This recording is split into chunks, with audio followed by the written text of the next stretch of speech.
worried my husband the most when I told him I started doing this. You throw it in neutral. Yes. And I turn it off and on while I'm on the highway. What do you mean turn it off and on? The engine? Yeah. So you're coasting? I'm coasting. I throw it in neutral, turn off the radio, This was whatever. your husband's idea, wasn't it? No, it was my idea. No. I just came up with it, but he's worried that A, I'm going to, like, blow up the car, or B, I'm going to blow up the car. But, I mean... He's not worried about you. Yeah, he's worried about me. But, I mean, how do you maintain this 80-mile-an-hour speed with the engine not running? Well, I do it, you do it real quick, and Yeah. I go to the slow lane. Uh-huh. But if I do it, I notice if I don't do it, I'll slowly just decrease in speed. Uh-huh. So, couple questions. A, am I killing my car by starting and stopping it on the highway while I'm moving? No, you're not, but you might kid yourself. That's So dangerous. you have Wow. to stop doing that. In 75, 80-mile-an-hour traffic, I wouldn't want to be coasting. But I don't coast, really. I mean, it's just instantaneous. Turn it Yeah. off and then on. Oh, I see. You don't let it coast for long. You just No. shut the engine off and turn it back on. Exactly. So you have some theory. You've had now 2 theories. Yeah, You're very good. Are you a researcher of some kind? I am. Yeah. I mean, you are. What do you research? I do public health research. Sure. And you are dealing, you probably have in your mind a gigantic orthogonal array, right? And you're trying all these different, as we call them, treatment combinations. Exactly. Good for you. Thank you. You're both completely stupid. No, I have no idea about cars. I know that. Absolutely no idea. Yeah. I'm clueless where cars come in. That bothers me a great deal. No, but you are a scientific sport. That's Oh, good. yes, you certainly are. You're off and on things. Yeah, I like it. But it I don't know has why I me like it, but I like it because you have to do. If you don't do anything, you'll learn nothing. That's right. You always have to do something. That's how I feel. So you've given us now enough information to be able to solve the problem. Oh, good. Well, you Yeah. well, yeah. You have. Unfortunately, we haven't solved it yet, but I'm leaning toward. Are you leaning toward what I'm leaning toward? What are you leaning toward? Well, I was I'm gonna trying to lean toward the wall so I can take a nap. Well, we can ask her a leading question. When was the last time this car had like a tune-up? Oh, about 8 months ago. 8 months ago. Mm-hmm. Do you know if the fuel filter was changed at that time? There you go. I'm pretty sure. Yeah, I'm pretty sure. It's never had a new fuel pump. But the fuel pump was checked. And Why was it checked? Why was it checked? Yeah. What are you Had doing? a previous incident? Yeah. Aha! Oh, I suspect you have a bad pump. yeah. But they just checked it like 3 weeks ago. Well, what did they check? They said it was bringing up fuel. Oh, so they just... Did they do a pressure test on you? You're going to put a gauge on it. Did they do that? Here, No. take a... come up here a There are second. 3 ways to test a fuel pump. Okay. One... You want to come up here a second?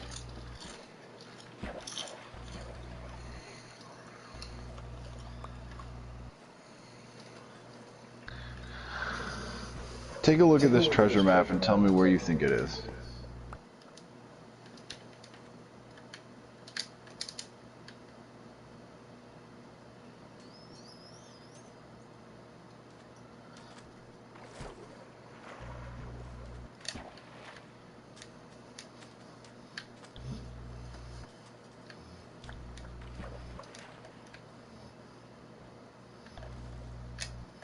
Right here. Right Yeah. where I'm at. Okay, well there's only like 2 more blocks beneath you and then it drops down into a cavern. Maybe it's somewhere. So it could be lower than that, but...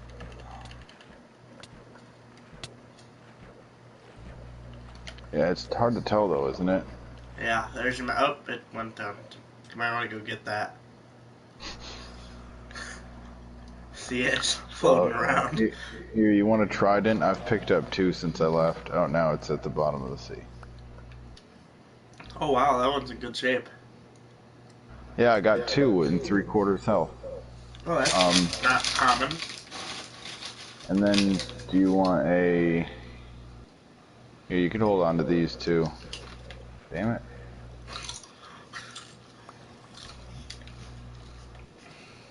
Did you grab the map? No, not yet. I'm going now.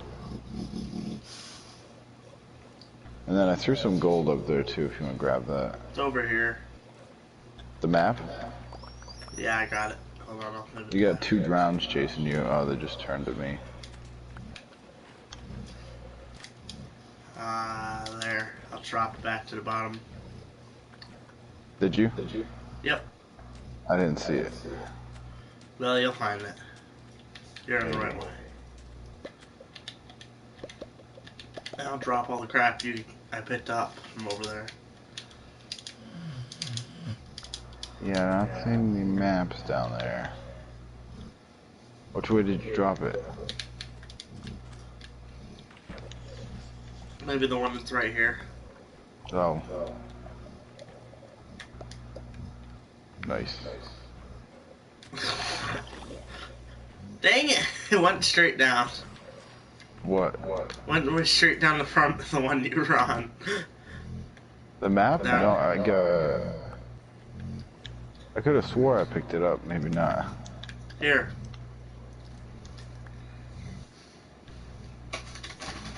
Yeah. So yeah, where's this treasure? Now we can't stop, so you have to know.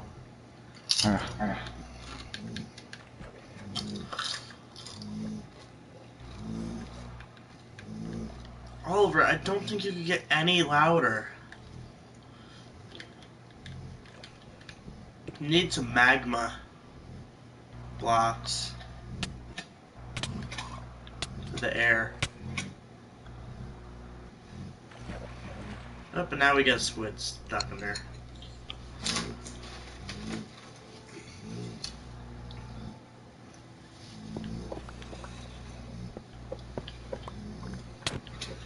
Oops. Ow.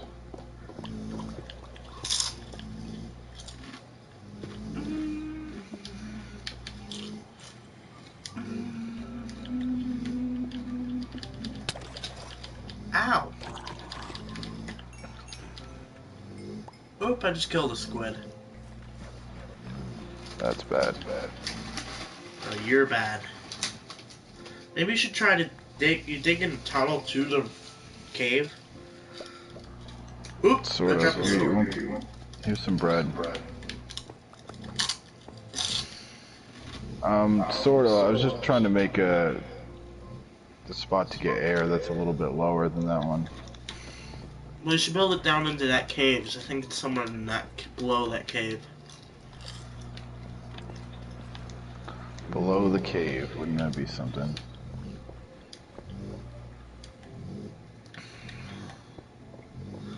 It'd be really convenient if we had those magma blocks or something.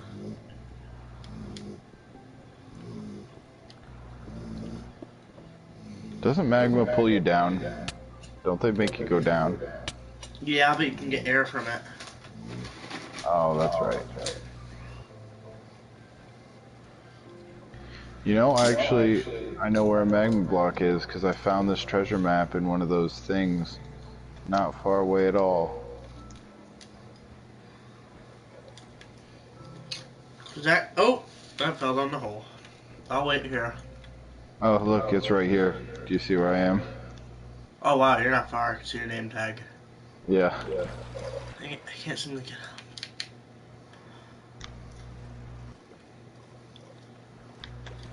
Yeah, one of these things.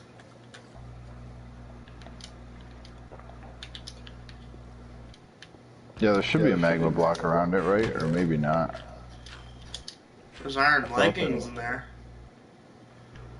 Yeah, that's the stuff I left. I could use My some inventory leggings. My inventory is full. And I almost just died. Yeah. You got didn't a see a magma magma block? block, did you? No. No. There you go. Oh boy. I'm just gonna go underwater. It's a skeleton. Ow. Ow. Ow. Ow. Ow. Ow. Oh, I just got my bow out. I'll kill this witch.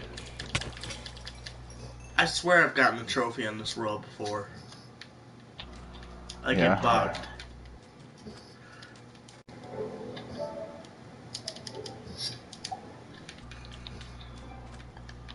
I should try another trophy that would be easy to get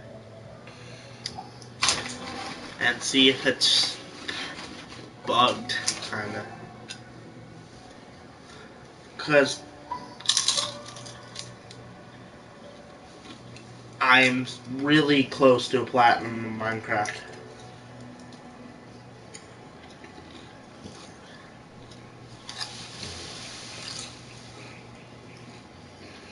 I only need to befriend 5 wolves. How can I do that? I don't know. Oh, because yours all came in the same too. Yeah. Kill a skeleton with an arrow from more than 50 meters, which sounds fairly hard actually.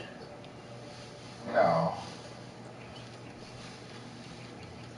No, not if you're the one. I got like 15 trophies earlier. Wow. I need cure a zombie villager. Swim in lava with having fire resistance. Gather 16 colors of wool. Yeah, I did all those too. And kill a skeleton 50 meters and befriend 5 wolves, and I have it platinumed. I did the Ender Dragon on Jesse's world. Nice.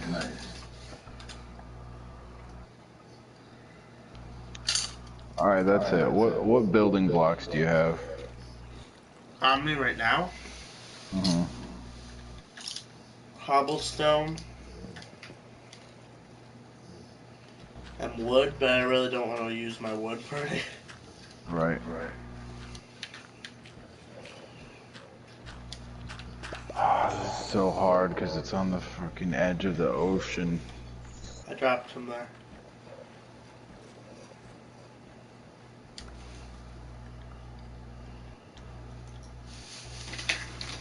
Oh no, what I was thinking isn't really gonna work.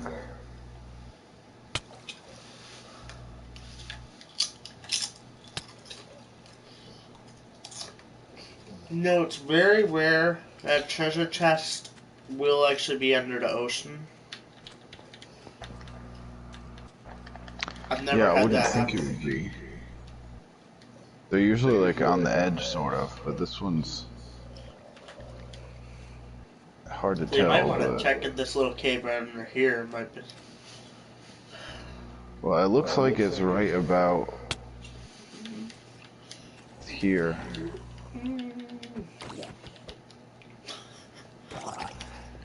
I mean, just to be sure, I'll dig this out. Get that drowned out of my boat. My boat.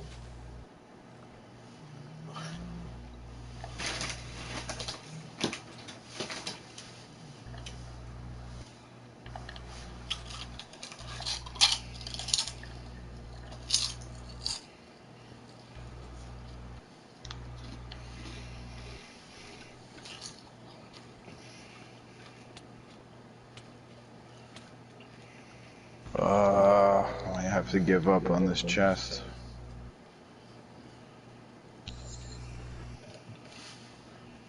Wouldn't that be a shame? And let me tell you something. We're not giving up.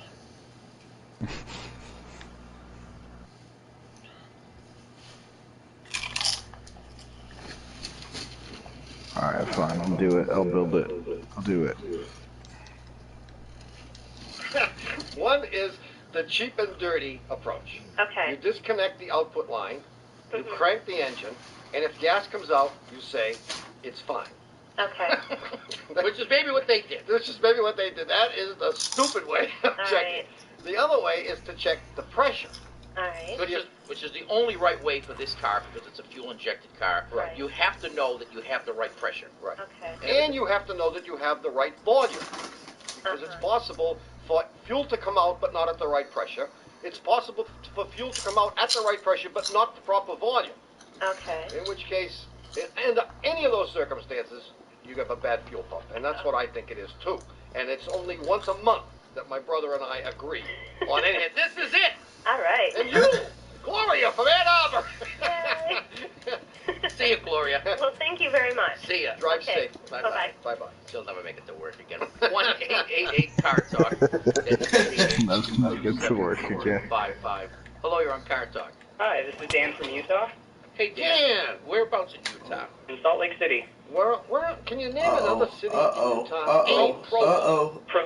How about Ames? Iowa. And yep, that Lake happened. City. Yeah. Okay. We got you, man. Well, I've got a blue Nissan pickup truck. I don't suppose the color has much to do with it. Always does. Kidding? It always does. And the problem drop is, some stuff I in find that that when guy. I come up to an intersection, like let's say I come up to a red light, I push the clutch in and I leave it in gear, thinking that I'll just let the clutch out when I'm ready to go through the intersection. But sometimes the clutch will start to disengage before I guess let I'll my go foot meet off up of with it. you again. So I start rolling into the intersection, and I have to yank it out of gear. It will start engaging. In other words, it'll start to move. Right, okay, we'll start engaging. No kidding. Yeah, I love it. Really? So is it light blue or dark blue? it's the light blue. Light blue. Yep, Yeah, I thought so. Yeah. It starts crawling. right, it'll start to, it'll be like I was slowly letting my foot off the clutch. Right. Which, Now, which you are. Which I'm not letting You my are. foot off the Which clutch. you are. you are. You don't know it, Dan, but you are. Oh, okay. You're not doing it, but the clutch is slowly engaging. This vehicle has a hydraulic clutch. Okay. It has something called a clutch master cylinder, which is attached to your pedal, which provides pressure. Oh, we have turtles in the beach right by our. It's called the clutch slave cylinder, which is Oh, nice. attached to the Ow. fork, which holds the clutch release bearing in. So Just what keep happens searching, is I'll be you right step there. on the clutch pedal, you pump hydraulic pressure to this slave cylinder, which actuates the fork and disengages the clutch. So it's the pressure that's making the clutch be disengaged. And Okay. if you've ever driven a car with a bad brake master cylinder, well, that might be in the cards, we assume. Yeah. Cars that have bad brake master cylinders will exhibit the following misbehavior. You'll be sitting at a traffic light, and you're holding your foot on the brake pedal, and very gradually, and almost imperceptibly at first, your pedal will begin to sink to the floor. There will be no loss of fluid, but the pedal will sink very slowly to the floor, so finally it may be on the floor.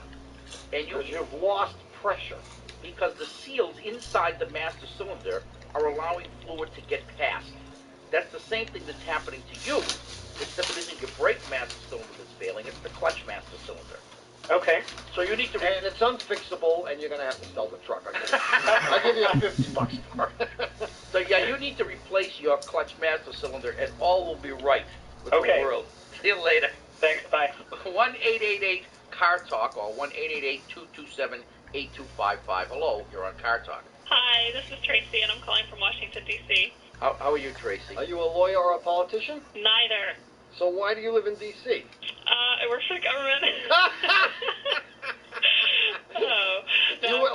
you work for the IRS? No, I work for a museum. Okay, that's good. Oh, you do? Well, that's nice. Do you have a degree in art history? I have a master's in museum studies and a bachelor's in art history. Museum studies. I love it. I'm going to do that myself. Anyway, what's going on, Tracy? Well, I have a 1991 Honda Civic hatchback DX, and I had started having these electrical problems around Easter. My mom was visiting, so I'm convinced that she has something to do with this, because it happened while she was in the car. Is she a witch? No, but she hates my car because she can't ever get the passenger seatbelt fastened. Ah. And so she had been struggling with that. And we were driving down the road, and I came to the first stop sign, and I pushed the brake. And all of a sudden, the fasten seatbelt sign came on, and the noise, when you first get in the car and you turn on the car, the alarm noise or whatever came on. And now every single time I push the brake, the fasten seatbelt noise comes on, and the display on the dashboard comes on. So, and then about a week ago, I was driving and city driving, and I went to honk my horn, and the horn didn't work. And instead of honking, when I pushed the horn, the fasten seatbelt noise came on. Then I found out about that I actually have no brake lights either. So then I got nervous and just stopped driving for now. So you have no brake lights. No brake lights. No horn. Nope. Instead of the horn, though, you have the flashing light for the And the seatbelt. noise. The noise. And the noise. You'd like to have like computer problems, If electrical, only or you could hear that outside. I guess some electrical It is your problems. mother. Oh, and I have no. You think it's my mother? say that. You have what we call a miniature Barnum and Bailey. A short circuit. Where is it? Well, it may not be a short circuit. I mean, Now, the other interesting thing is that ever since I've had the car, if I have a passenger in the car, or I'm driving the car, and the passenger gets into the car, the passenger door opens and they get in or out, that fasten seatbelt noise goes off again, and it won't stop until I turn the car off. Since this happened with your mother the first time, The brake, yeah. the brake business, has all this other stuff, the horn and the brakes and stuff, happened with someone in the passenger seat as well as without someone in the passenger seat?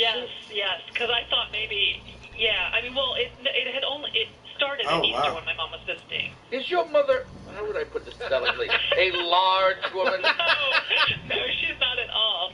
All right, well, I mean, I suppose it could be the, I mean, I'm trying, Could be a I spark want to tube. tie it all together, but I can't. What's a spark tube? Well, let's work on the possibility that she's got 5 different problems. Oh, here's a test you have to do, and you may have done this. If you step on the brake and the brake lights clearly don't work, you ascertain that, Yeah. and the seat belt light goes on, will that occur even if you're not moving? No. Right. Oh. You know, it could be a blown fuse. It could be the brake light fuse, for example. Well, what it can happen frequently, and does, is that electricity will travel through the ground wires and energize something that otherwise wouldn't be getting electricity. Oh. Like the beeper. Okay. Yeah. And so it's possible that replacing one fuse might fix everything. Okay. And I'm going to go with that, because we have nothing else.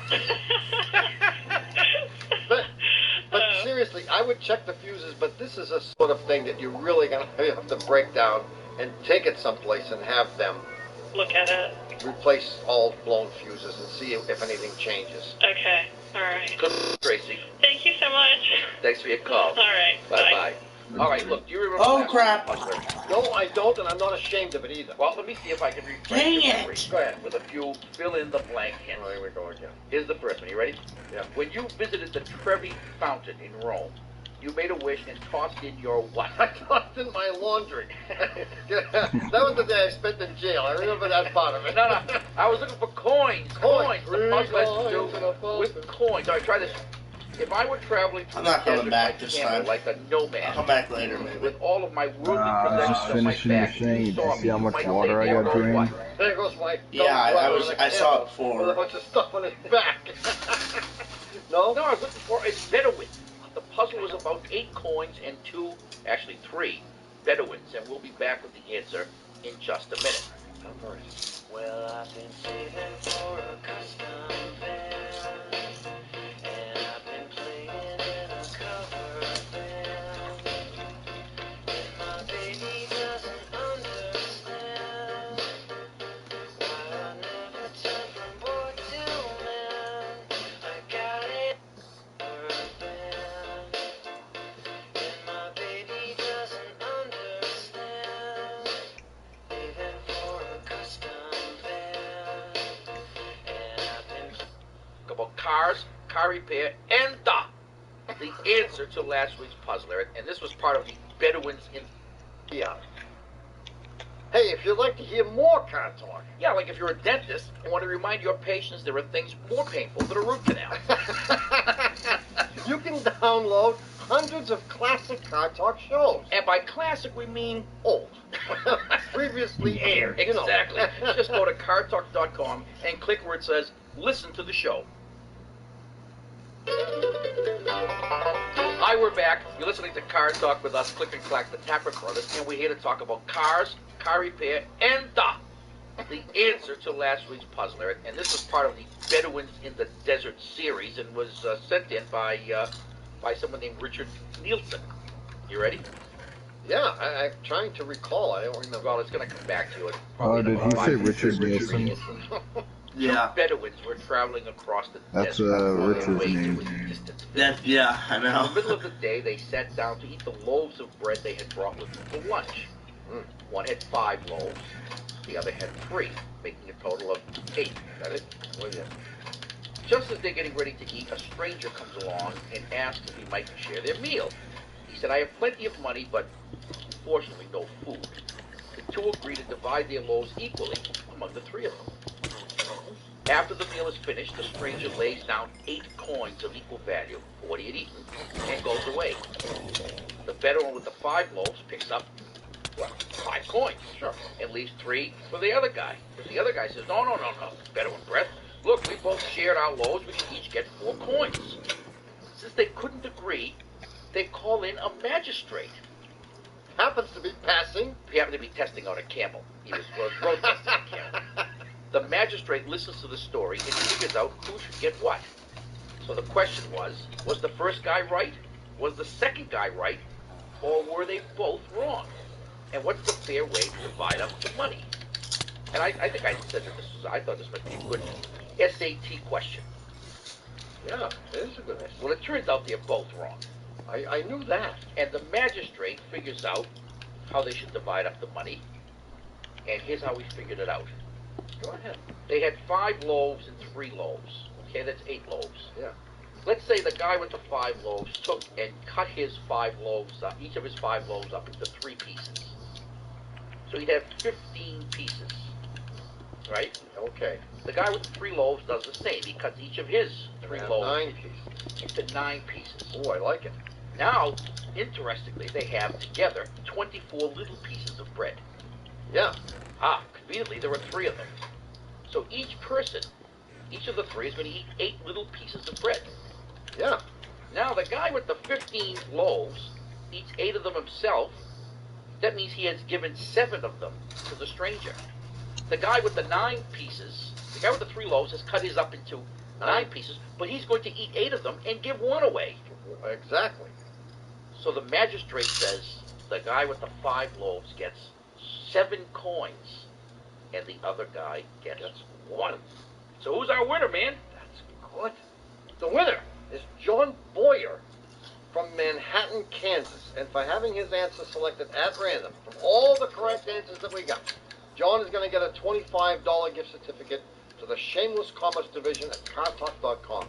With this $25 gift certificate, he can get a copy of our CD, Why You Should Never Listen to Your Father When It Comes to Cars, which is a great gift for Dad on Father's Day. Just like it was last year and the year before.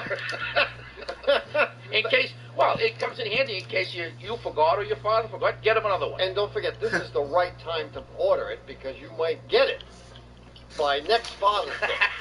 By next Father's Day. Well, anyway, we'll have a brand new puzzler coming up. You can hear us, right? Today's show. Yeah. So try to stay awake. In the meantime, if you have a question about your car or anything else, you can call us at 888-CAR-TALK. That's 8882-2782-55. Hello, you're on Car Talk. Hi, this is Janice from Northampton, Mass. Hi, How Janice. you doing? Good. You sound perky. Well, I'm pretty perky. Yeah? Really? Yeah. What do you do for a living? Oh, I teach Shakespeare out at a girls' school in Greenfield. So you're teaching... And this is a problem that covers about 22 of those teachers that teach at the school. Really? Oh, yeah, this is big. 22 teachers have this same problem? Yes. That's an interesting idea, you know? Yep. Before you call, You round up a bunch you're going to round up a bunch of did. people with the same problem. Oh, I That way we can only have to answer one. Well, then we'll be off the air in no time. I mean, we've been building this job for... All right, what's the problem? The 22 other... My problem is that I've broken 5 windshields in 2 years. What? And I thought, and I've been driving for 30 years, and I've never had a windshield break. Really? And I think there's a conspiracy with the windshield producers.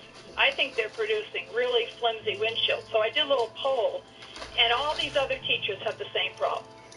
No kidding. Interesting. And all the male teachers say, well, and my husband, you were driving behind a big truck. And that's not true, because I was driving behind a Kia Sport the other day, and it happened.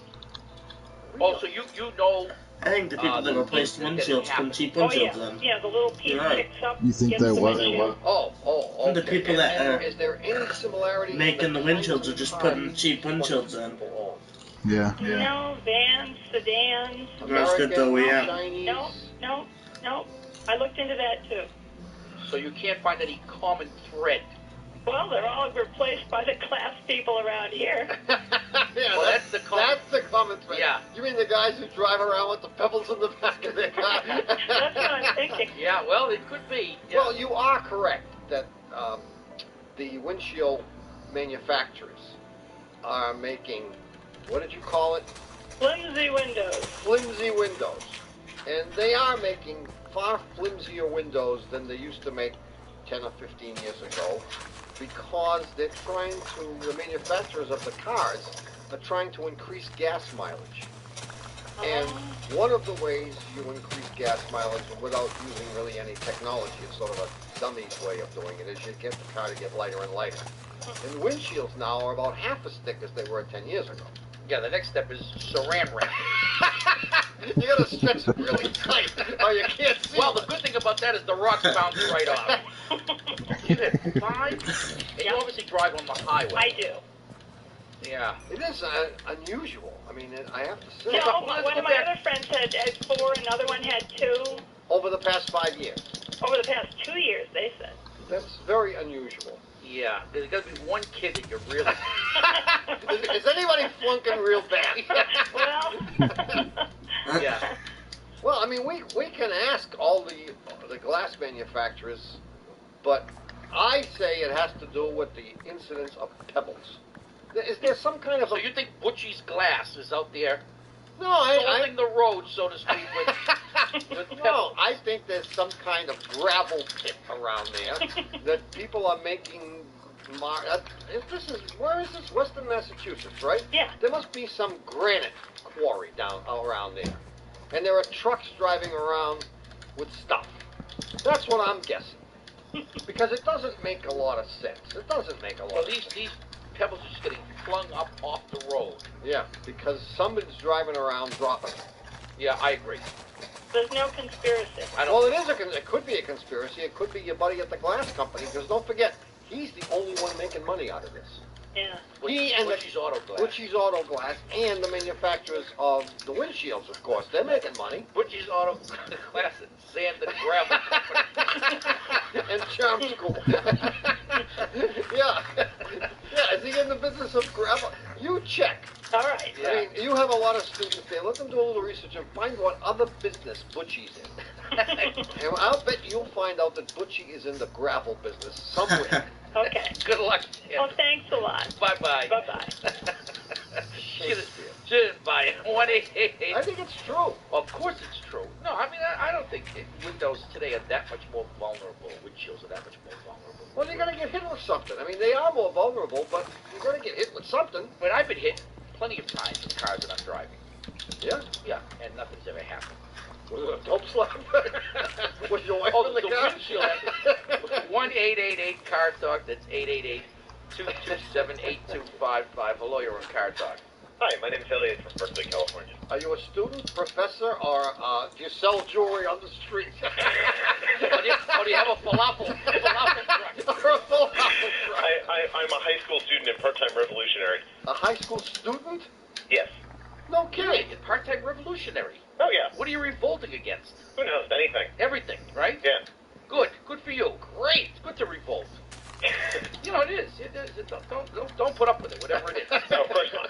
Yeah, well, we're mad as hell and we're not going to take it anymore. Whatever it is. So what's going on, Elliot? Well, like all people in Berkeley, I own a Volvo. Yeah, of course. A plain old DL, right? And no, it's a 92 940 GL. 940! 940! It's got 200,000 miles on it. Not a 240, not a 740, not an 850, but a 940. Yeah, there weren't many of those made, but it was What a are they going pretty to do next? 1040, the IRS version. 1040 IRS special. Yeah, IRS edition. So I'm sorry, I interrupted again. 200,000 miles, that's pretty good. And that's Yeah. a nice plush car, isn't it? It is, and the interior is in beautiful shape. But anyway, it makes a funny sound when it's going. It goes. I got it. Chickens in the trunk. That would be good, except that it's coming from the front of the car. Chickens in the front. Oh,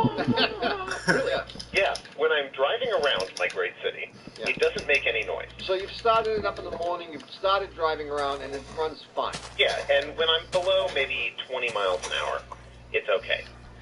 When I speed up a little, I start to hear it slightly. Once I get it to a highway speed, it is very loud, to the point where I find myself constantly hitting the up button on my radio so that I can hear the radio. So you must be moving to get the noise. Mm-hmm. But when I go around turns, it disappears. Wait, he didn't say that. Oh, sorry. If you just sit there in your driveway on the street and rev the engine. It won't do it. I tried it. You did? Mm-hmm. How high did you get the revs? About 4,000.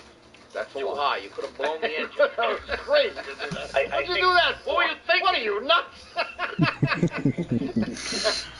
And where does it sound like this noise is coming from? It sounds like it's coming from the front of the car. Now, the Volvo people suggested that perhaps it was the sunroof, but if it were the sunroof, it would be coming from above my head, and it's not. And why did they think of the sunroof? Because they got me out of the shop quicker. Oh, so really, so they've heard the noise. No, they have not heard the noise. No, you just described it to them. Yes. Okay, so you're driving along, and you get to 40 miles an hour, and it starts making chicken noises up in the front, and it just continues constantly? It continues pretty much constantly. When I start to make a turn, it goes away. I mean, if it's making this noise really, and you turn the steering wheel, it immediately silences, gone? Pretty much, yeah. Get out! Even maybe a 4 to 5 degree turn will do it. I mean, if I were just to keep the car slightly turned the entire time and just merge lanes, it would be away. It wouldn't come back. So if you were merging the whole time. Right, that would be... Well, that would be silly, yeah. But imagine if you and were... around here, that's an easy way to get yourself a DUI. Yeah, well, you could just keep changing lanes. And it makes no difference whether you go to the left or right these 5 degrees. No. Swerve back All right, and Elliot, forth. you've already Yeah, told yeah. us you're a revolutionary. Right. Who put you up to this? Did you make up this whole story, or is this the truth? No, it's the truth. It is. I did not make it up. My carpool can vouch for me. Oh, you have a carpool. Yeah, I do have a carpool. Can we hear from them? Are they ever with you? Can No, we they're hear not around. Can we hear an amen or something? Hey, just a hey, brother. Wow. And when you say it sounds like it's coming from the front, does it sound like it's coming from straight ahead or left or right in the It front? sounds like it is coming from... Left or right? Yeah, probably more to the right. Oh, to the right. Yeah, I like that. Here's what I got. He's got a rash. Oh, do tell, do tell. No, this is unencumbered by the thought process. Yeah, that's pretty much a given. I thought I just full Well, disclosure. they got initiated you. Full disclosure, I feel a loose fender liner. A loose fender liner? Yeah. Yeah, or a loose fender. Or a loose nut behind the wheel. Yeah. Yeah. Go up under the wheel well, Okay. right, where the tire is, and feel around up there. You'll feel like a cardboard or plastic thing. Yeah, more like plastic. It'll be plasticky, a light thing, which is the liner to the fender. Okay. And that's screwed to the fender. All right. I'm guessing that one of those is loose, and if it's coming from the right side, it's the one on the right side. Well, I'd be willing to bet. I mean, when the guys at Volvo said they thought it was your sunroof, Uh-huh. I think they were on the right track, and that it is a body kind of noise. Yeah. Well, that made sense to me, too. Yeah. And it's going to require what we call a strapping. We used to, we come across these problems in this shop. Well, like a strapping young man? Well, No, not quite. No, we strap a young man to the car. It was usually me. Because, a lot of these noises, you can't tell what they're doing unless you can live through it, Yes. And some of us did. and since I'm the one who did, they chose me every time. They would strap me to the hood of the car, and I could hear these noises as my brother was driving down Lansdowne Street at 40 miles an Veering hour. left and right. and if you could still hear the noise over my screaming, I think you're going to find something loose. I would also check the little air dam that's underneath the front bumper. Mm-hmm. It's one of those things is loose. That's All what right. I'm guessing. Yeah, I'm gonna throw in one last guess that you have something as simple as a tire out of balance. Oh, I thought of tires. I didn't like the tires idea. Well, that's just a guess. Yeah, well, they're all guesses. Oh yeah, just another guess. Good luck, Elliot. Keep us posted, so to speak. Yeah. Great, If thanks. there are any new interesting revolutions going on, give us a ring. Will do. Bye-bye. Thanks. We have been so much help to everybody today. It's a great feeling to go home saying, I have helped people solve their... I made a difference today. Yeah, you made a difference, all right. Hey, but anyway, in spite of that, it's time for us to take a break, isn't it? It's about time. I mean, I need a break from the continual onslaught of strange and hard to interpret noises, you know? Hey, that's just what our listeners say. We'll be back with a brand new puzzler in a minute. That's what our listeners say.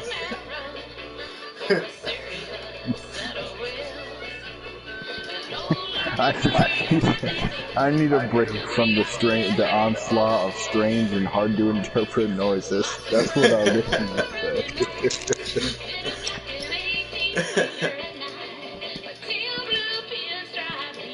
They've always got some weird music playing, but it's always about cars. Yeah.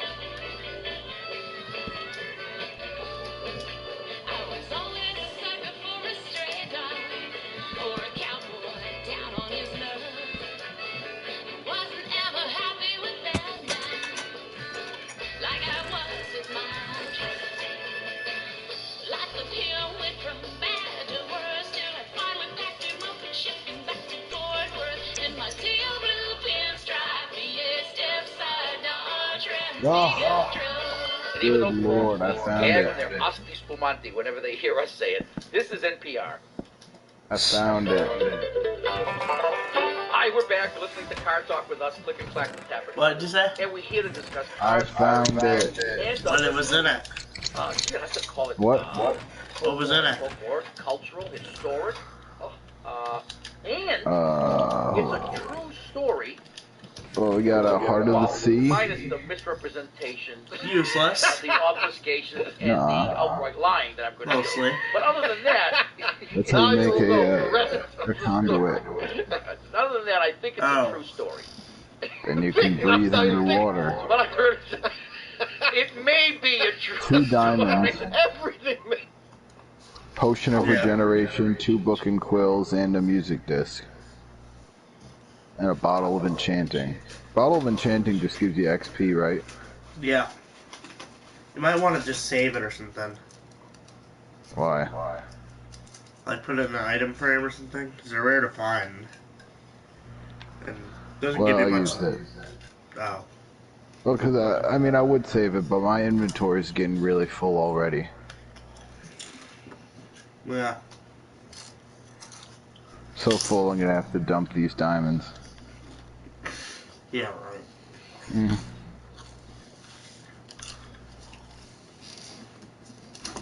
Oh, I can dump the treasure map now. So the chest was on 29. And what's sea level? Like 64? Mm-hmm. 64, I think. So I had to go down about... So 35 blocks Sea down, level which is... 62. Okay, so I had to go... well, 63 really. Depends how you measure it, I guess. But so I only had to go down... Doesn't seem like it's that far. But, Yeah. you know, I had to dig out... I had to fill in all that water. It took forever. Yeah. They're not usually that deep, though. No. Usually only a couple blocks down.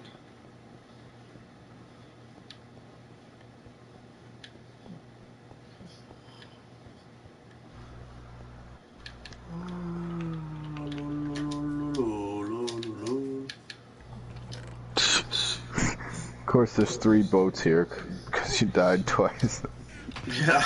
Yep. That makes sense. Coming back home. I think you should. Your inventory's full. That's true, but I wanted to find a jungle. Just come home since you're not that far. Maybe come back out. 'Cause I think you're gonna regret it if you go out with a full inventory. You'll probably find stuff. Fine.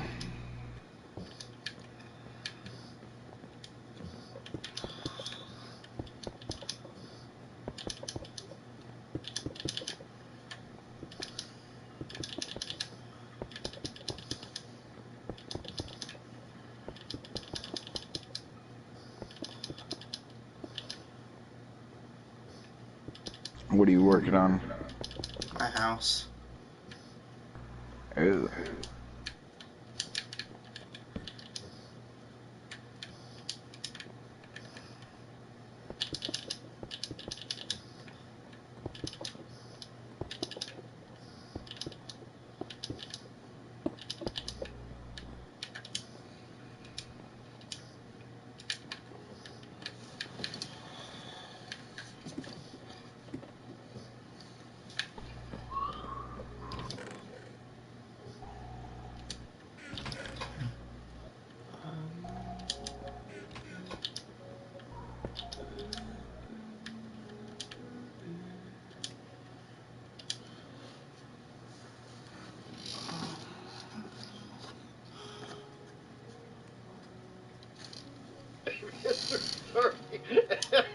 All right, just give it to us. It takes place during World War II, and it turns out that a young American fighter pilot had his plane shot up pretty bad, but he managed to parachute out and land in northwest of France.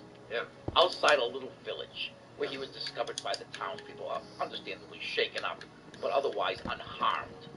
And they realized that they had to somehow get him back to his unit, in England, so he could continue to fly his missions to help liberate France from the grasp of the Nazis. You with me so far? So to this end... You mean save the sorry, ungrateful butts of the French people. Something like that, yeah. Okay.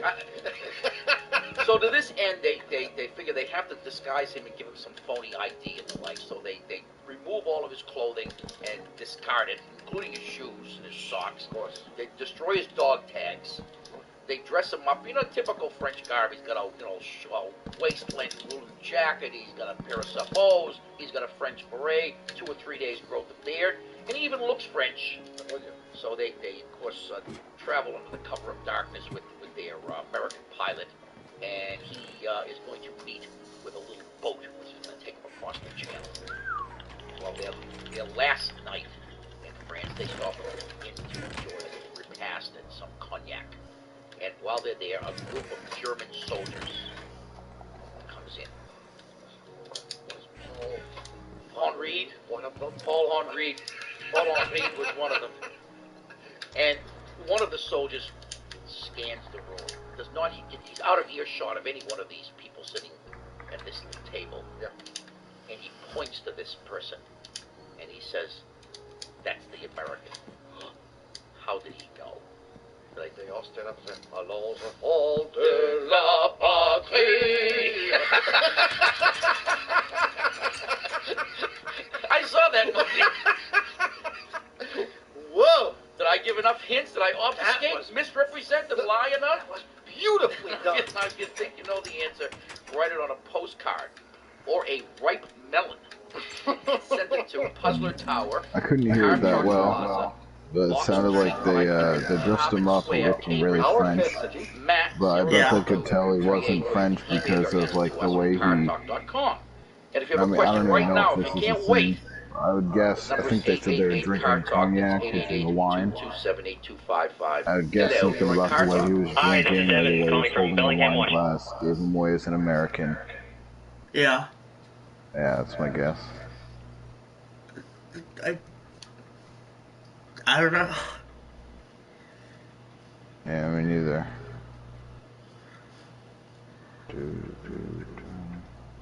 Because they said he was wearing all French clothes, and they got rid of his dog tags.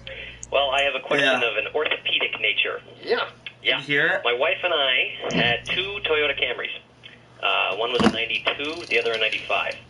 And we sold the 92, and we bought a Toyota Highlander. And what I discovered soon after was that I couldn't drive the car because I had a knee injury. And apparently, because of the pressure on the pedal, the kind of pressure that the Highlander has. On the gas pedal? The gas pedal, right. It drove my knee into epileptic fits. Really? Yeah. So I went on this mission to try to discover the intricacies of this phenomenon. And I drove all these different kind of cars. I'm now an expert on pedal pressure. Yeah. So I guess my question, I have 3 questions. The first is, can you change this linkage so that I can actually drive the car that we now own? What's it worth to you? I don't know. The car cost, let's see. I was going to make you an offer on the car. Oh, really? What do you think? Looks pretty good. I thought it looked decent. I don't like the hill here. Yeah, I'll probably fix that. I mean, I like the idea of it being built into the hill, but I don't like how the hill is flat even with the wall of the house. So if the hill bumped out more, which is really not an option here, because you know the path's right here. But yeah, so you should probably just make it all wall until the back, I would think. But yeah, it looks good. And then with this overhang thing you just built, you should put fence posts underneath it. That's my plan. Cool. I just had so much dark oak wood, I needed something to do with it.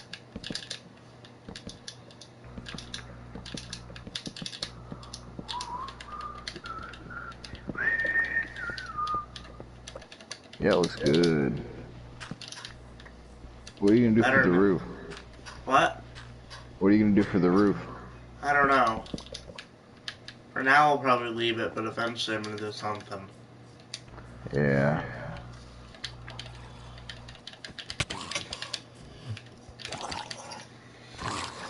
The chests down there, I think, are just temporary. They'll probably be going either upstairs or in the basement. That'll do. Do you like the path I made? Oh, really? Yeah, no, what you want to do is not easily done. Okay, so that was the second question then is, will it change over time? Like, does it loosen up? No. Okay, then the third question is, what kind of car can I buy that has pedal pressure which is softer? Because it seemed like every car that I actually was interested in had a very stiff pedal, like like an Audi or a Volvo. I'd recommend a 92 Camry. Yeah, that was not giving you any trouble. You know, did you have the Arthur Godfrey surgery on your knee? What do they call that? Arthroscopic surgery, yes, among other things. Yeah. You did have that. I did have that. I'd go see the orthopedic surgeon rather than the mechanic because, I mean, he was supposed to fix this. Yeah, well, he generally did fix it. I can ski. I just can't drive. Wait a minute, you can ski? Yeah, but you I can't drive a car. I'm going to suggest you tough it out, Evan. Come on. No, I'm going to suggest you tough it out. It can't be that bad. If you can ski, you can drive. But if I drive... If I was on your draft board, you'd be 1A. Well, the thing is that if I drive the car for 4 or 5 hours, I can't ski. Really? Can you suggest other cars that might not have this problem? Well, I mean, the 92 Camry, I guess. Yeah, but, I mean, you said you've driven them all, and... No, in fact, I drove the Highlander, and of course, not having the problem you have, I didn't notice any difficulty. There are some cars which require more pressure on the pedal than others. Right. Here's what I'm going to recommend. Is change the gas pedal. Yeah, I was working on that. It might be possible for you to change the way the gas pedal meets your foot. See, I think the gas pedal is pointing too vertical. Is that true? Oh, so is it more vertical than the other Camry that you own? It is, yes, I guess. It is. Yeah. But see, if you built yourself, do you have a Dremel tool?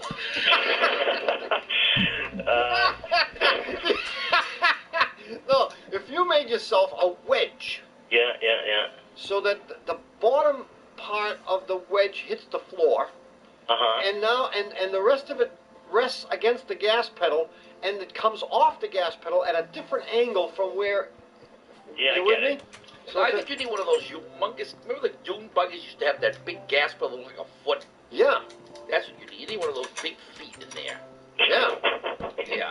You know, I mean, I don't know. Have you tried adjusting the seat back and reclining more? seat go up and down? Not really. You don't have a power seat. No, not Oh, mine, you don't. No, it doesn't go up and down. Then I would try the wedge, because it might be the angle at which your foot is attacking the Just gas. had 2 close calls with a creeper right next to all my chest. That would have been bad. Well, you could do that.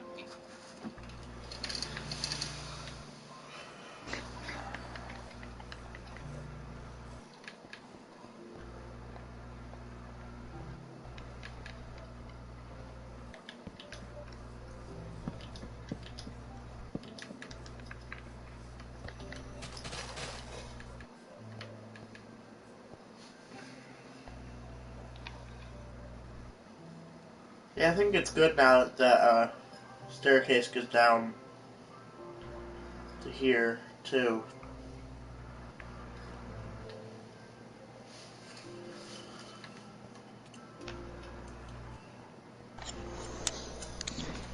I think I might even be able to have a boat, go down here, and then have a staircase going up to the farm somewhere. Oh, well, you're definitely gonna have to. This is gonna have to be a bridge on account of your blocking boat traffic. Okay. Other than that, it's good though. Yeah, I like the stairs.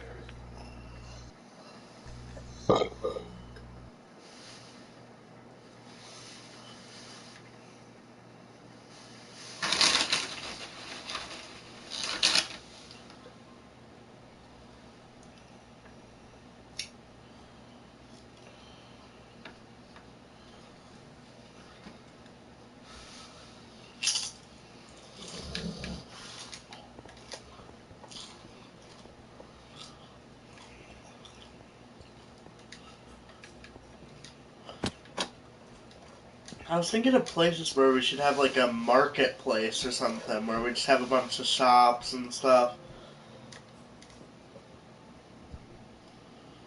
I don't know. That'd be cool. You know, it'd be a good place for that. Where? Underwater.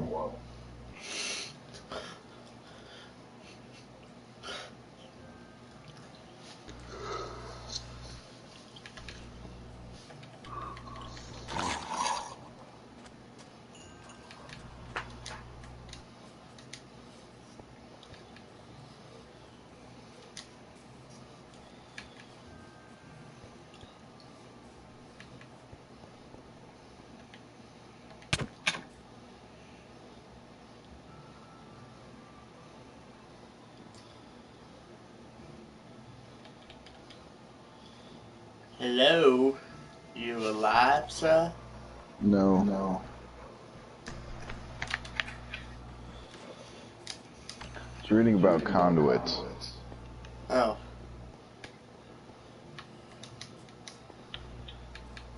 What are you gonna do up here other than this one villager house that's quarter of the way done?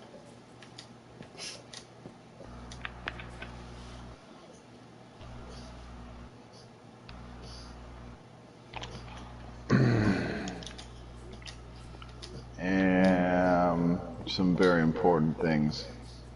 Some very important things, like what? I've got big plans. Name 50. Okay. Build a house, build a tree, build a dog, build a frog. What's that for? Build a cat? Oh no, that's a little too crazy.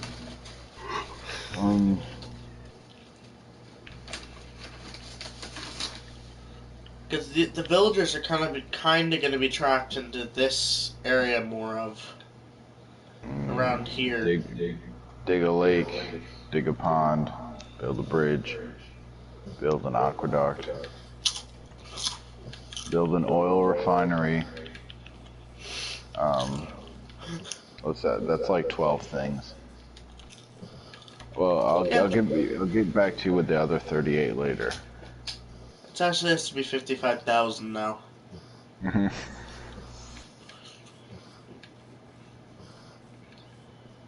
Oh my fucking god.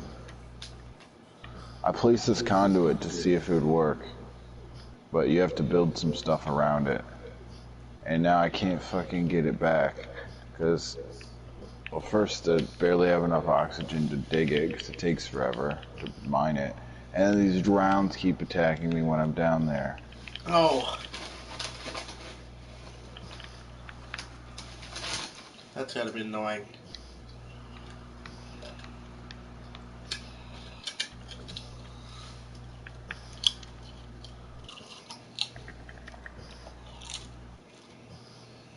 And I'm mining it with my best tool, my baked potato, and... I don't know why it's not working then. Well, I don't think it's supposed to use anything else. I might just have to die to get it. Oh my god, break. Jesus. Okay, it broke. Yeah, I was just gonna say, when we get villagers, we could have in this little square where the dark oak tree is, like 4 villager shops. Oh my god. Oh no, I did get it back. Oh. When I broke it, I thought I just got, because you make it out of a heart of the sea and then 8 nautilus shells.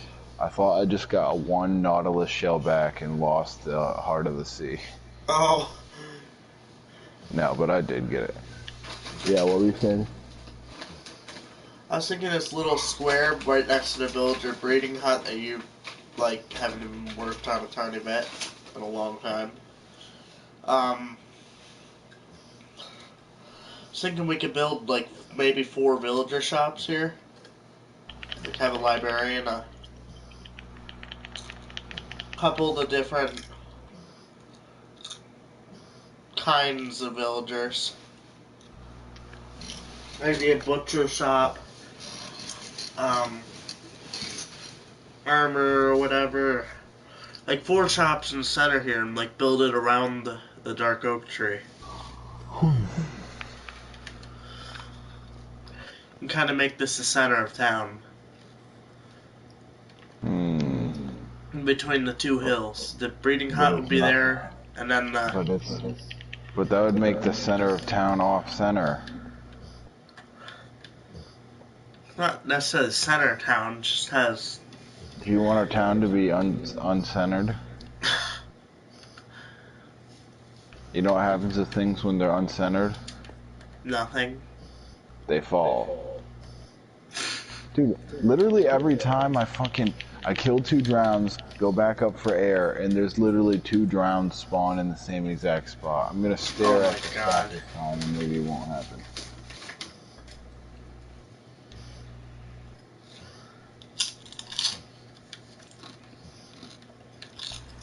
Fucking drowns, dude. Only thing I say to like the gate going down towards my house, we should probably put a gate there. Yeah. Or something. Because I don't want them to be able to go down there. Mainly try to keep them as closed in as we can. To the walkways and stuff.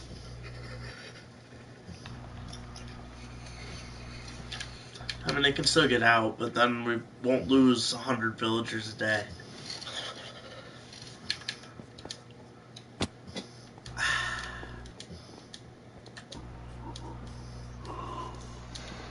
I saved a zombie villager in a hole over here. He's my new friend.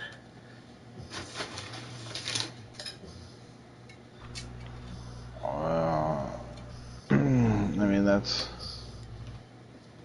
not like it's that much trouble, so I suppose it makes sense, but do you know how many zombie villagers you're gonna see before you get the stuff for, cure them? I don't think it's that hard.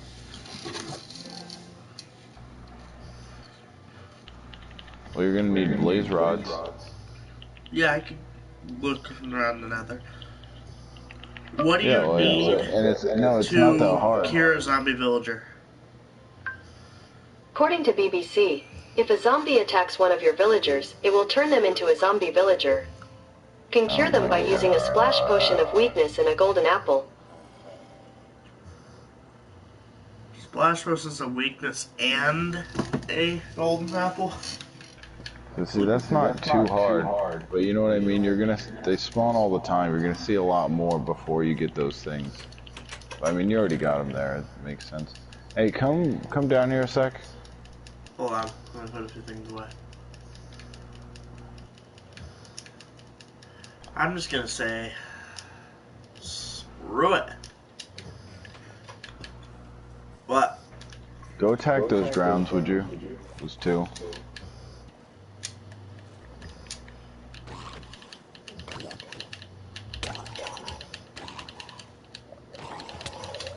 My knockback is annoying in that situation.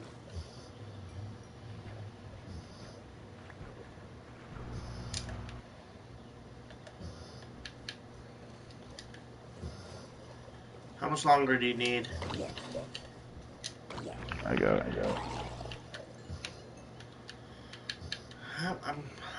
It took all my breath and half my health. So I need to start a mega sheep farm? Yes. Because Ryan says the best way to mine for netherite is bed mining. Mm-hmm. Where you just blow up bed after bed after bed. Right, we also need villager beds. Yeah. More importantly. And we think we used to have a sheep or two, but they No, died. you blew up all the sheep. Yeah, you did. You're right. I'm gonna go with I'll work on one thing at a time. I'll go look for another fortress for a while. You know, do you have any obsidian? Maybe I should just try building another portal somewhere closer. See if I get lucky and get closer to it. Yeah, of course I have obsidian. What do you think I am? Poor? Yeah. Hey. No, I think there's a difference. You're not poor. You're cheap. I don't know what you mean by that. I am most certainly not cheap. Sure.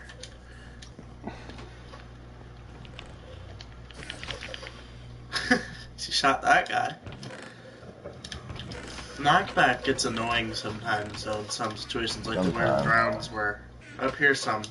How many do you need? 10? Here's 6 more. Here, how many do you have? 10 on me. Alright, toss it to me. Here, I'll build it, and why don't you go get a flint and steel? Should we build it? Do you have one? Are you gonna build it in a hall? Yeah. You could probably build it into a wall or something, I don't know. Oh, I'll probably just make a room for it, would be best. I mean, you can always just place it down somewhere in there, like in a wall or something, and move it if you need to. That's nonsense.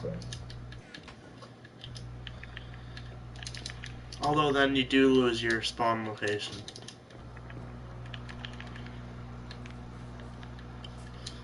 But if we find a jungle, what we need to do is make another path to walk to it. So we can go to it. Yeah, depends how far it is away, but yeah, that's a good idea. That's what Jesse has. As long as we find one. Because it's like 8,000 blocks or something in the overworld, but it's only like 2,500 or something. And yeah, that's not that far. Well, so it's 8 to 1 is the thing. So if it's 8,000, then it's 1,000. Something like that. It's 8. He said 8. Well, I remember going like 1,000 to 2,000 blocks. So probably anywhere from 8 to 16,000 blocks away from this town. Yeah. He said it took him a whole day to find it. Would you mind go grab me 1 stack of stone from the chest? Yeah, I think we might have stone shortage. Like, we haven't had the furnaces going in a really long time, and it's not a problem at all for us.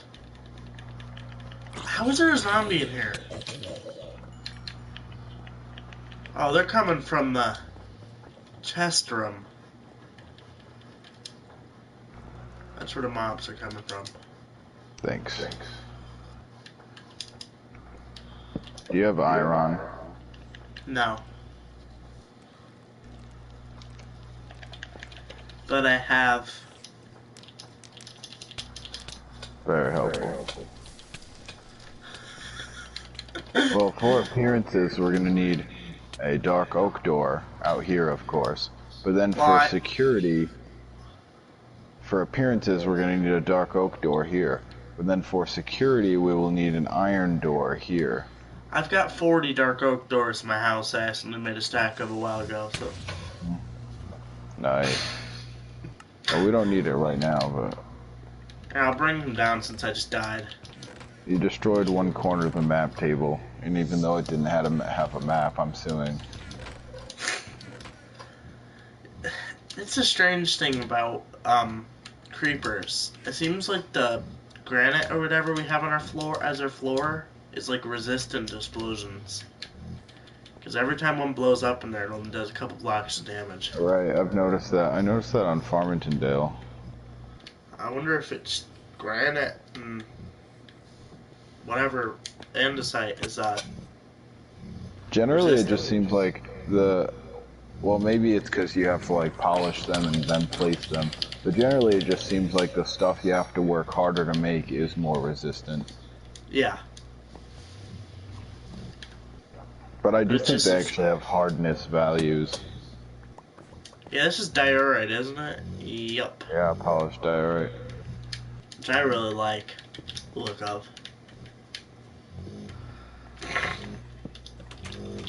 There we go. We've got 38 doors left, so we shouldn't have run out. If you ever need a dark oak door, come to me.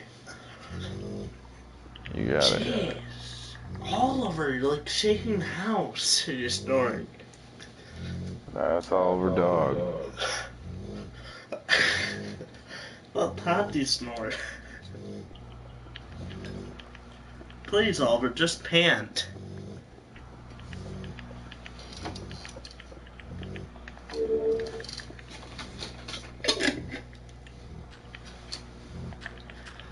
I might even have a couple iron doors in my house. I don't know. I mean, I was using them for my nothing. Really good save. My nothing. Oh, Our that's test room's cool. coming along just great. It's looking awesome. Isn't it? Yeah.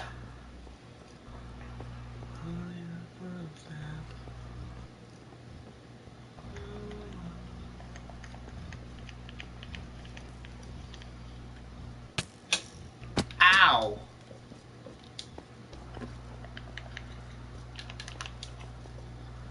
And I think Oliver farted. No, he wouldn't. One thing I don't have to worry about with Tati. Is Dang it, creepers!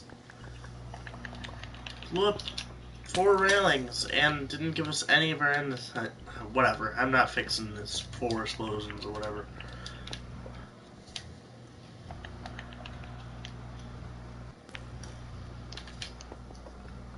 I think you went a little too big on the map table. You're crazy. It's been like months and still haven't even done anything to it. Takes a lot of time to explore.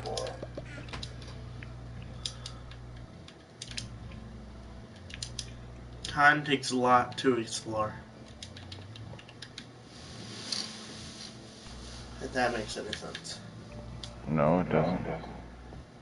Good. What are you doing now? You gotta cut in?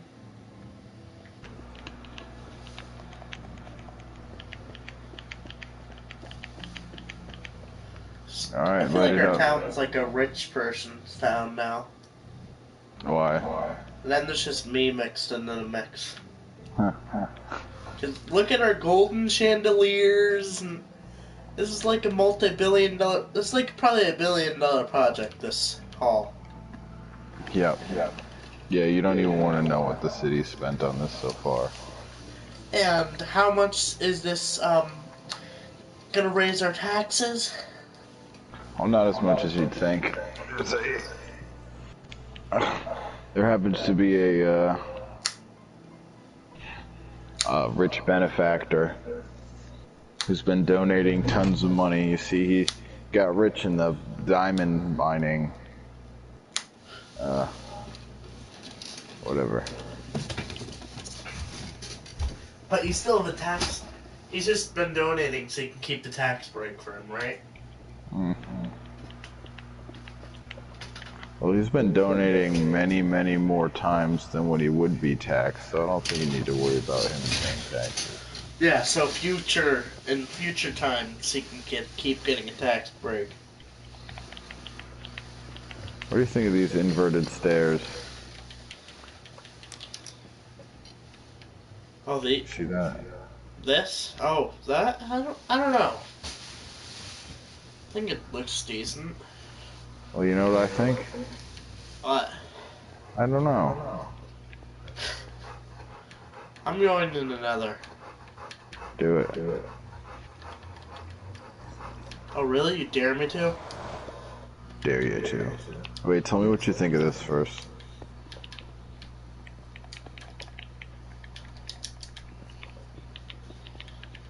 Let's hope we get lucky and like spawn in. Wait, look at the ceiling. Look at the ceiling. What do you think of that? I actually like that, I think. Yeah. Feels too fancy, though, in here.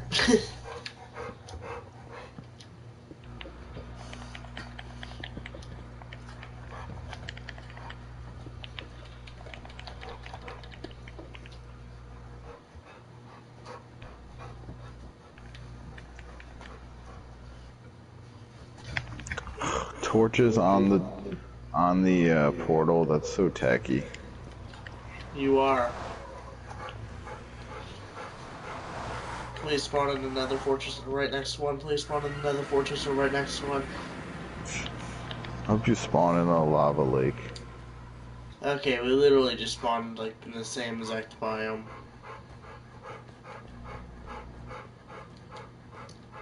Exactly the same biome.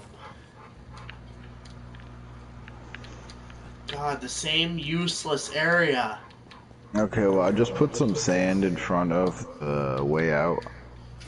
Keep it blocked because I don't remember if piglins and zombified piglins can operate doors. They can't. You sure? Yeah, I'm sure. Are you sure though? I'm sure. Yeah, I'm not And so also, sure. piglins and stuff don't spawn in the dimension that the portal's in. It's only Endermen in this one. What? I'm in the warped dimension. Oh, right. It's only Endermen. Well, still, I don't even... Sometimes it seems like with the amount of like piglins and stuff you see coming through, it's hard to even imagine them actually walking in the portal. It just seems like if you have a portal, they just fucking wander out of it somehow, you know? Oh, I got 18 raw 4 traps. Wow. I mean 11, not 18. I don't know where I got that number from. Oh, I see you don't want to share, huh? Oh god, okay, I got a horde of piglins going after me. Time for me to go. Might want to come back with gold boots.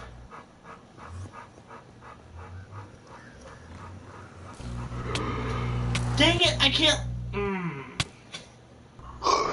Maybe next time. Okay, I need to get golden boots. I gotta go put my laundry in the dryer. Okay. I'll be back in a few.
Okay.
Ugh.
Okay.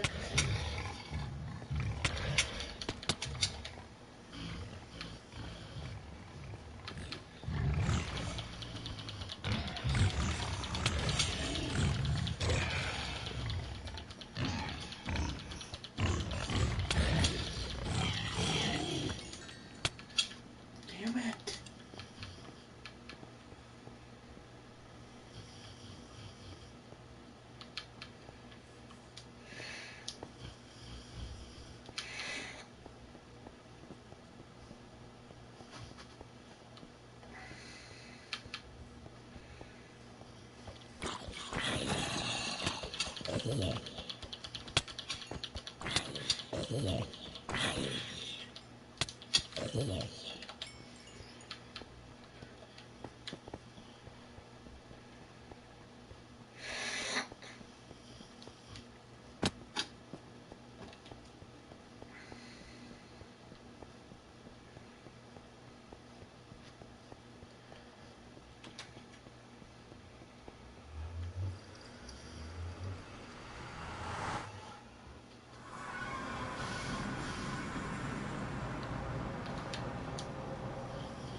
Yo.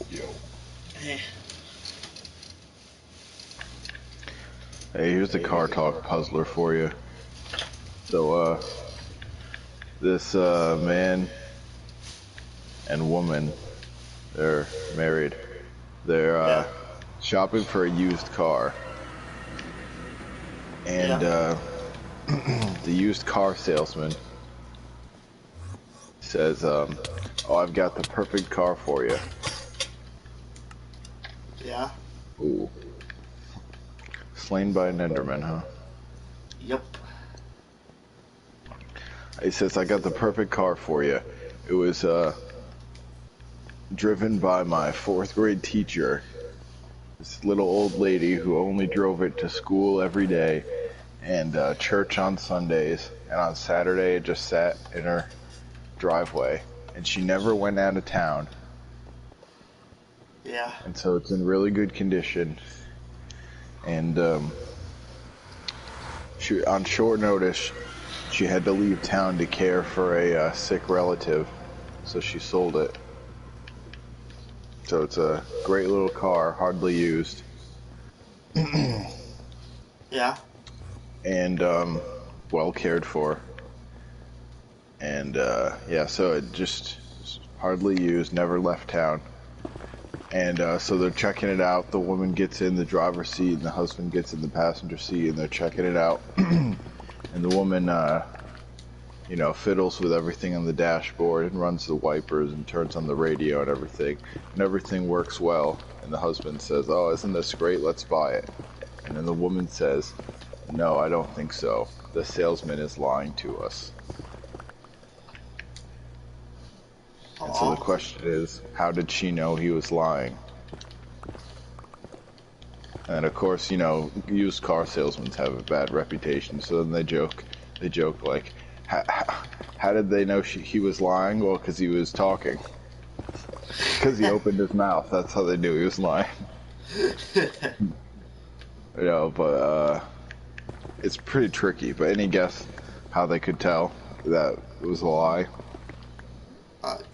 No. No, I don't have any guesses. Well, when she turned on the radio, the first station it was set on didn't come in. It was all static. And so she tried another preset, and it was also all static. And it turned out that all the presets were set to non-local stations once they didn't get there. Oh. So the car must have been from out of town. Oh. Yes, isn't that a good one? Yeah.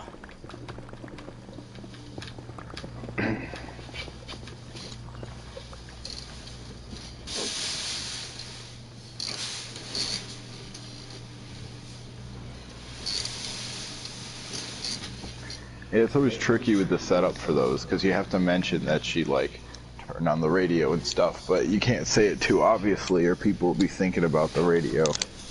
You gotta say, like, she fiddled with the wipers and honked the horn, she turned on the radio, she tried the heater.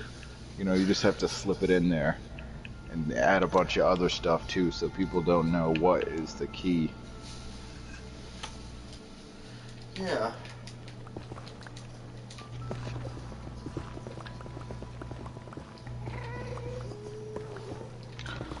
So you back in the Nether? Or you're at your house over there? Oh, you're already back?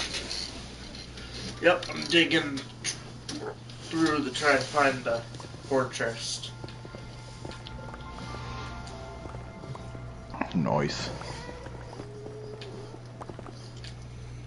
I hope this wear and this stone pickaxe is covered under tax write-off.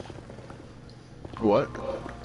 The wear and the stone pickaxe better be a tax write-off.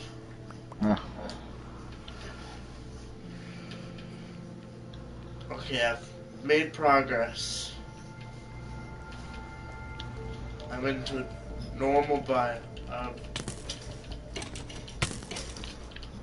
think I'm in the biome that usually spawns around. It's a skeleton biome where skeletons spawn. Ooh.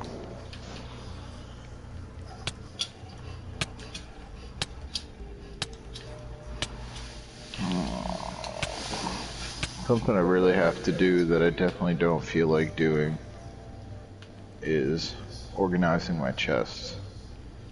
I've sort of done that, and then it moved, and I tried to keep it together, and it didn't work.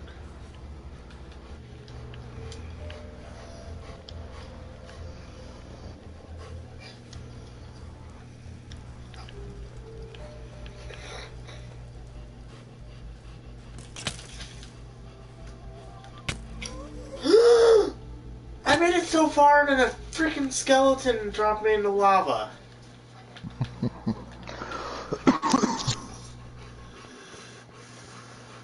So were you digging or just like running around?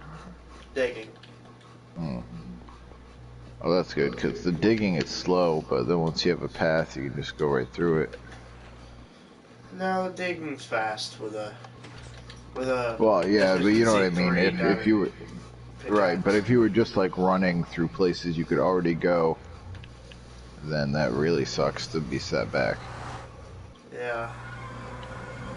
I mean, if you're digging now, you can just sprint through that thing you dug. It's not as bad, I guess. I don't remember exactly where I was at. Here.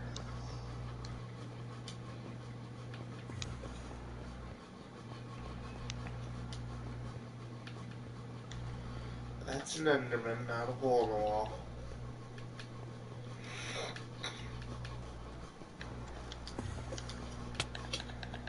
Why is this Enderman just attacking me?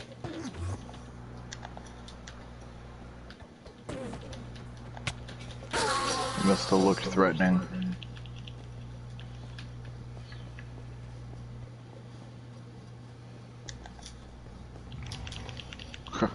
I just killed a skeleton who came down the stairs, and I fought him near the map table, and literally right as I kill him, I watch 2 more skeletons spawn by the front door. Oh my god.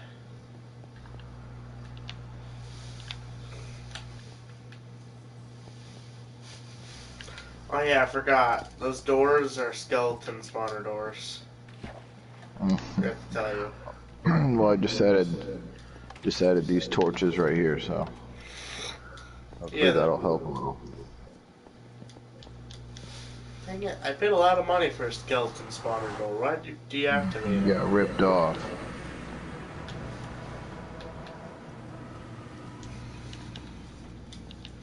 No, you got ripped off. No, you. No, me. Yeah, that's right. Nope. No, it is.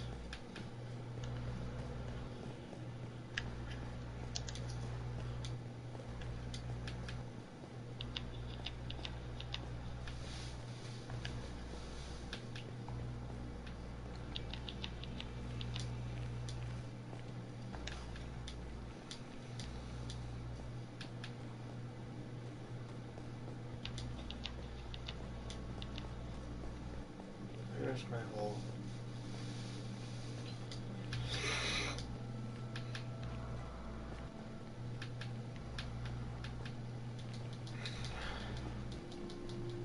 Dang, it's the wrong one.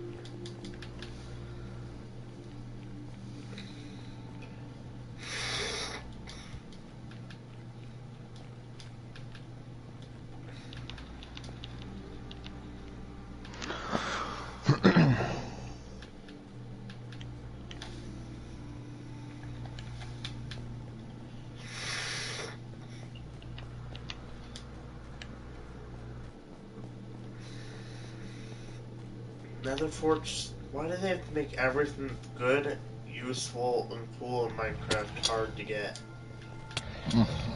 Nether Fortresses used to be easy to find. Jungles used to be very, very common. Yep.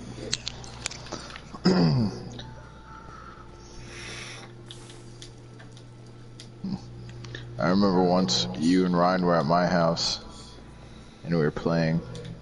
I could for a bunch of jungle worlds and biomes I found, but I remember once we were playing, we were in a jungle biome, and I remember Ryan going, and my mom and your mom were talking in the dining room, and I remember Ryan going and crying to your mom and saying, like, Soren Landit won't build me a house. And your mom was like, why won't you build him a house? And we're like, he can build his own house. He knows how.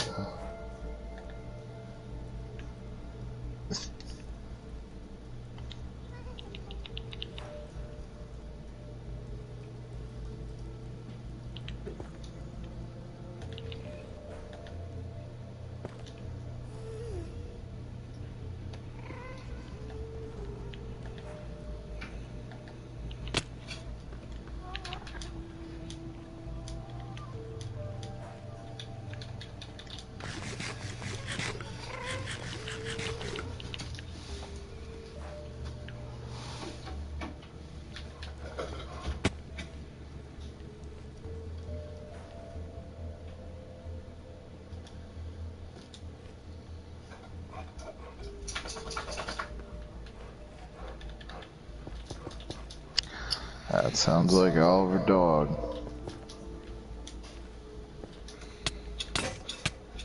Not just Oliver Dog, it's a dog. Dang it!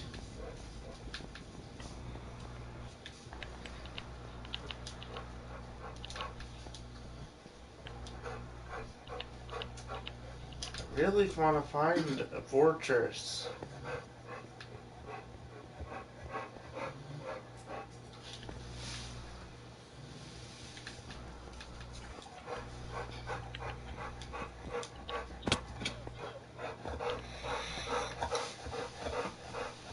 So you're not tired of his panting yet, are you? Just a lot. Mm. Extremely.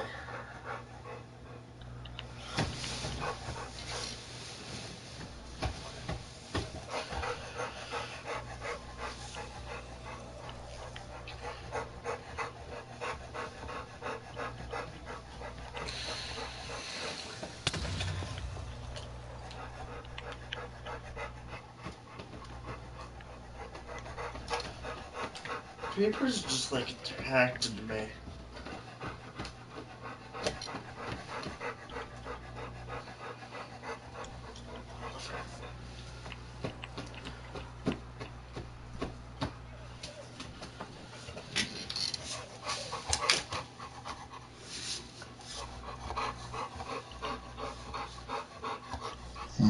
Oh, I miss that sound. Miss hearing that sound 24/7? Yeah.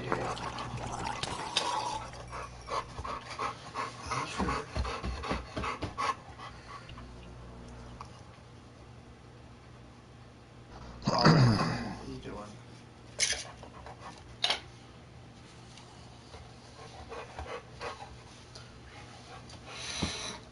Are you about to die? I'm sitting in our walkway. So no. Oh, come look at this real quick.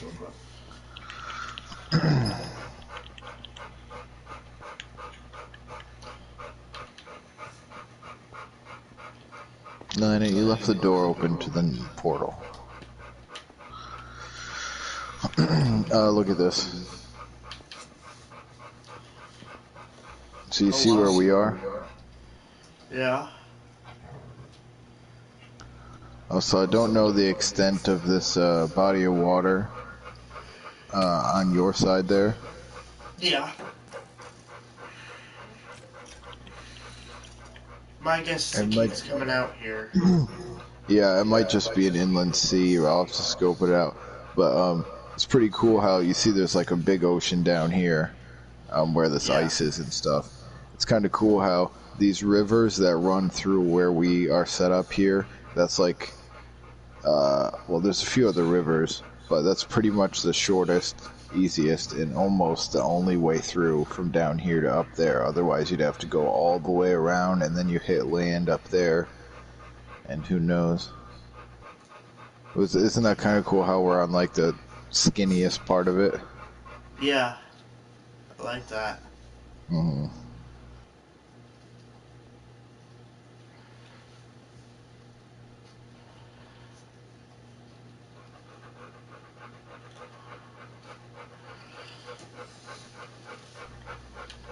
Alright, well I shouldn't be on too much longer, but I'm gonna go exploring again. Yeah.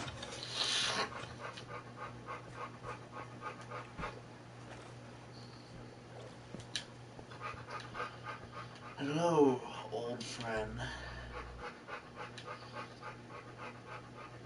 Long time no see.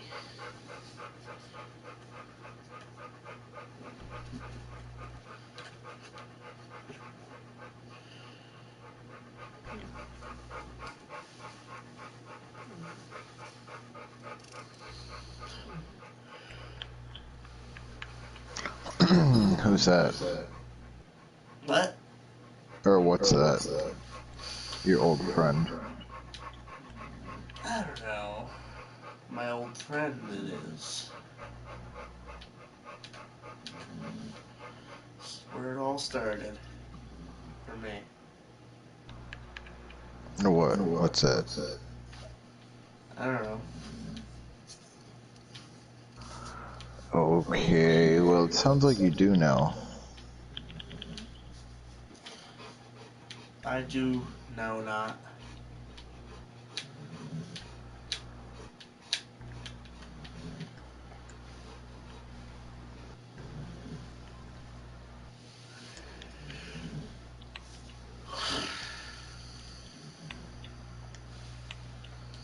The museum.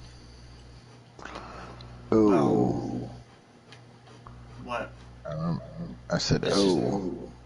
It's I remember just that place. It's just a void right now, pretty much, in the ground, but... More like in a void. Because I don't want to go there. It's finished, right? Perfectly safe. Definitely not gonna crumble in on you when you go down there. Oh, that's good to know. Definitely. I mean, I couldn't afford an engineer, because the town slashed my budget in half. Well, you see, other projects just came up. I know we promised you that money, but, you know, things change. Times change. I sue. Well, some things never change, I guess. No, that will never change about me. I've been waiting for the funding from the town for like 2 or 3 months now. Yeah, well, you're gonna have to keep waiting. And now I just decided I would hack the town's bank account and take it myself. Good luck. All our money's in a vault. Yeah, I hacked the vault. I hacked the key. No, I checked on the vault a little while ago, and everything's still there. You might want to check on it now. Okay, I'll check on it in a minute. Because I just had D-Money steal all the D-Money.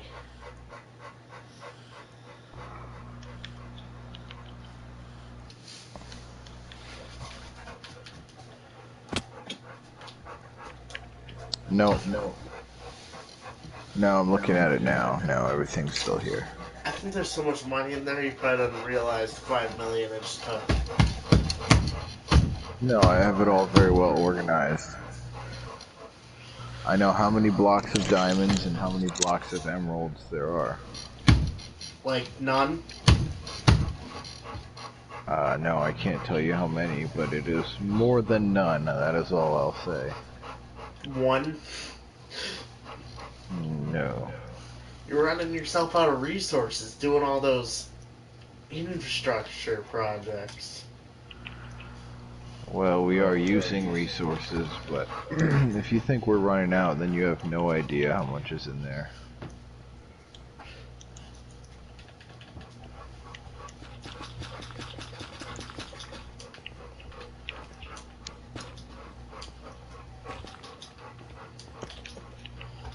I heard from Fox News that you're running out of money. Oh, dang it. Well, if Fox News said that, that's gotta be true. It is true. They don't tell fake news or anything.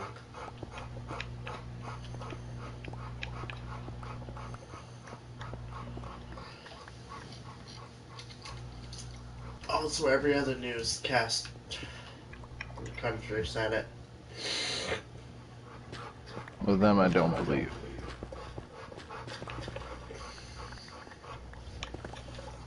If there's rumors that the town's out of money and they won't admit it.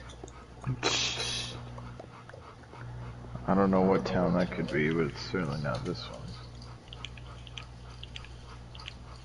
one. It's this town. Whatever you call it.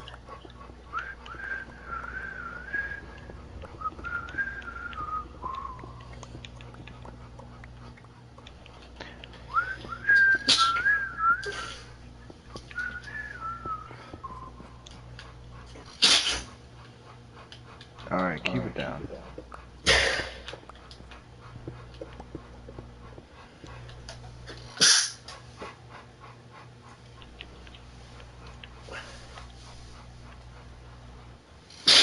I might disturb the rats. Because you won't pay for pest control. I'm just gonna let these the bubonic plague filled rats infest the museum. Bubonic plague, huh? Sounds like you've been doing some book learning.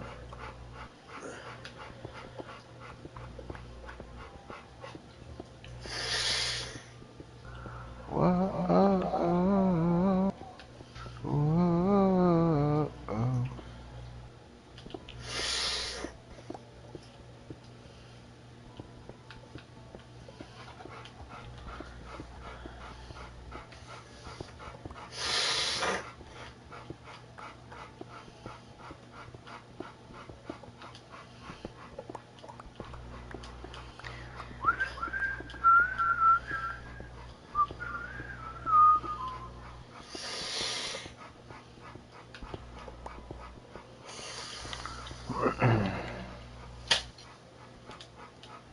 Sounds like you've got SARS-CoV-19. Sounds like SARS-CoV-19's got me. Yep. And you're a perfect match for each other.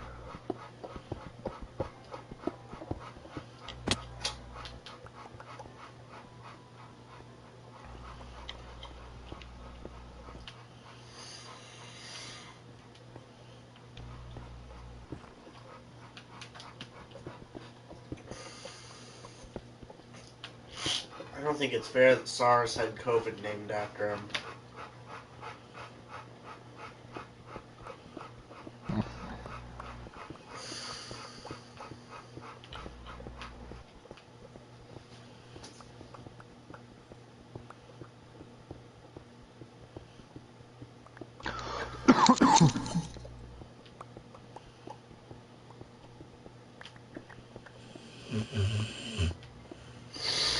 SARS is already like an infection, so I don't think it's unfair. I think it's really fair that he had a disease named after him.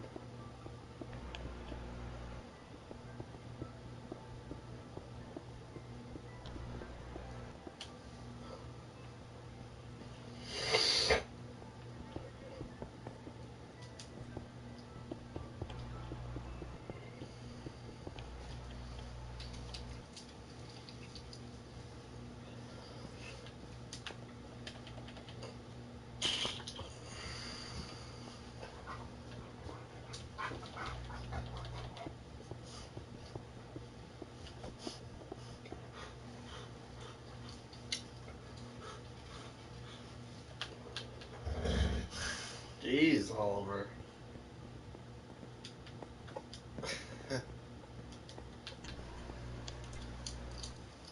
Ali? Ali? He jumped up as fast as I've ever seen him jump up. I'll leave her.